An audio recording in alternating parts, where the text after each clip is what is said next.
శ్రీమాత్రే నమ. జయ గురు దత్తాత్రేయ నమ. ఈ వీడియోలో మనం కుంభరాశి వారికి జూన్ 29 నుంచి జూలై 5 మధ్యలో జరగబోయే వార ఫలాలు తెలుసుకునే ప్రయత్నం చేద్దాం. మరి కుంభరాశి వారికి ఈ వారంలో శుక్రగ్రహ మార్పుతో ఒక అద్భుతమైనటువంటి పంచమహాపురుష యోగంలో మాలవీయ మహాపురుష యోగం అనే యోగం ఏర్పడింది. ఈ యోగ ప్రభావం వల్ల జాతకుడిలో ఒక విధమైనటువంటి ధైర్య సాహసాలు పెరుగుతాయి. స్త్రీల యొక్క సహకారం లభిస్తుంది.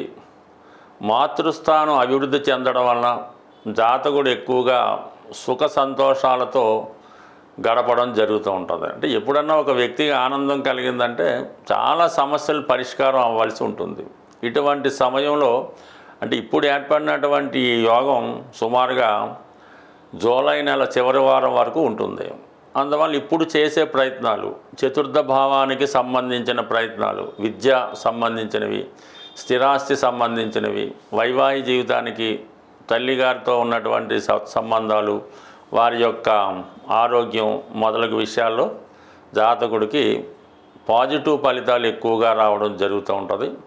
అలాగే ఈ సమయంలో భాగ్యస్థానం కూడా యాక్టివేట్ అవ్వడం వల్ల ఏదైనా ఒక శుభకార్యం చేయడం కానీ, పుణ్యక్షేత్రాలు దర్శించడం కానీ జరుగుతూ ఉంటుంది.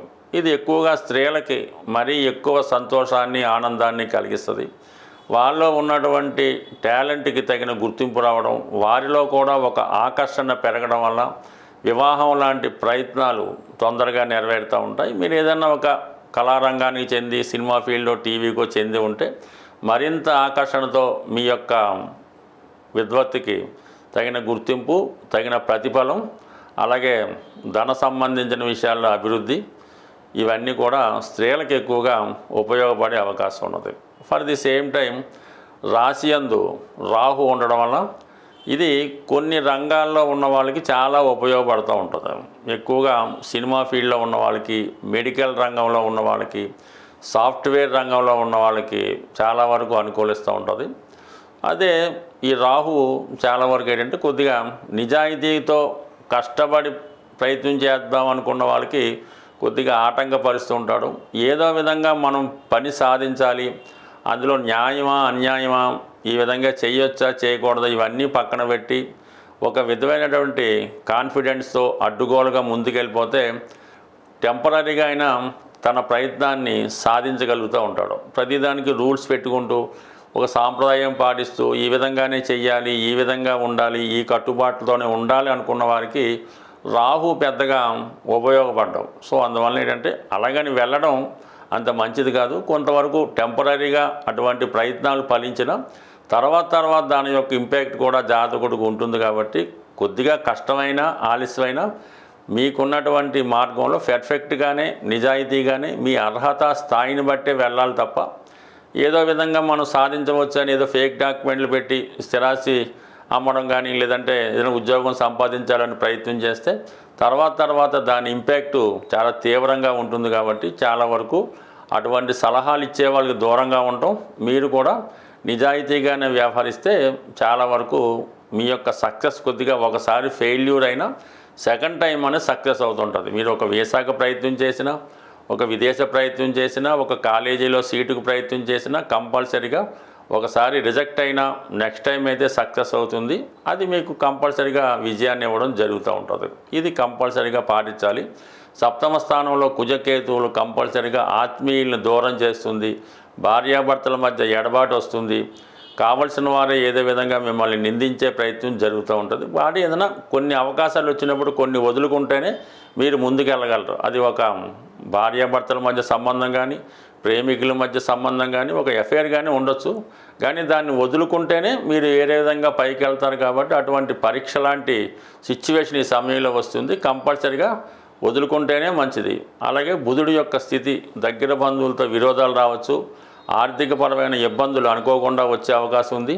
ఏదో విషయంలో మీరు మోసపోవడం కూడా జరుగుతుంటుంది. ఆర్థిక విషయాల్లో ఎవరికన్నా డబ్బు ఇస్తే వాళ్ళు ఇవ్వలేదని చెప్పడము, మీరు మనీ ఇస్తే దాన్ని ఎగ్గొట్టి సరైన సమయంలో దాన్ని కట్టకపోవడము, ఏదో విధంగా ఫైనాన్షియల్గా నష్టపోయే అవకాశం ఉంది. కాబట్టి ముఖ్యమైన విషయాల్లో దగ్గరుండి మీరు చూసుకుంటేనే మంచిది తప్ప చివరి నిమిషంలో ఇతరులకి మీద ఆధారపడడం వల్ల ఏదో విధంగా ఆర్థికపరమైనటువంటి మోసం జరిగే అవకాశం ఉంది. దానివల్ల మీరు చాలా వరకు ఇబ్బంది పడతారు. కాబట్టి అది జాగ్రత్తగా చూసుకోండి.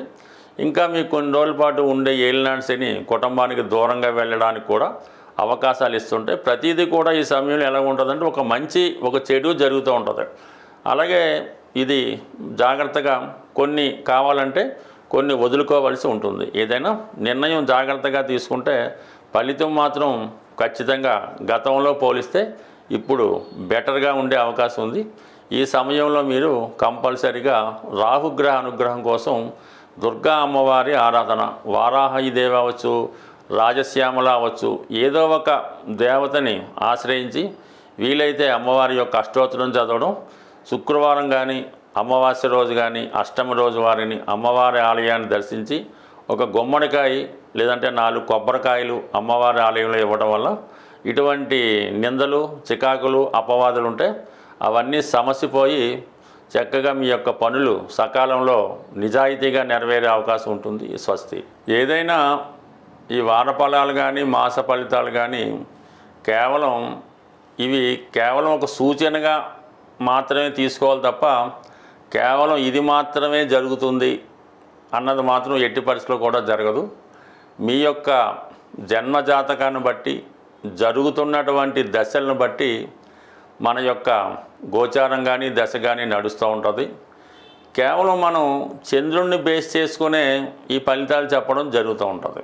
ఇంకా అలాగే ఈ చంద్రుడిలాగే మిగతా 9 గ్రహాలు కూడా శని యొక్క ప్రభావానికో గురుగ్రహం ప్రభావానికో లోనై మంచి చెడు ఇవ్వడం జరుగుతూ ఉంటుంది. అది మీ యొక్క సంపూర్ణ జాతకం. అంటే మీరు పుట్టినప్పుడు చంద్రుడితో పాటు మిగతా గ్రహాలు కూడా ఎక్కడున్నాయి, ఆ గ్రహాల మీద గోచారీత్యా గ్రహాలు ఏ విధంగా సంచరిస్తున్నాయి అన్న విషయాన్ని సంపూర్ణంగా పరిశీలిస్తేనే మీకు సరైనటువంటి ఫలితం రావడం జరుగుతూ ఉంటుంది.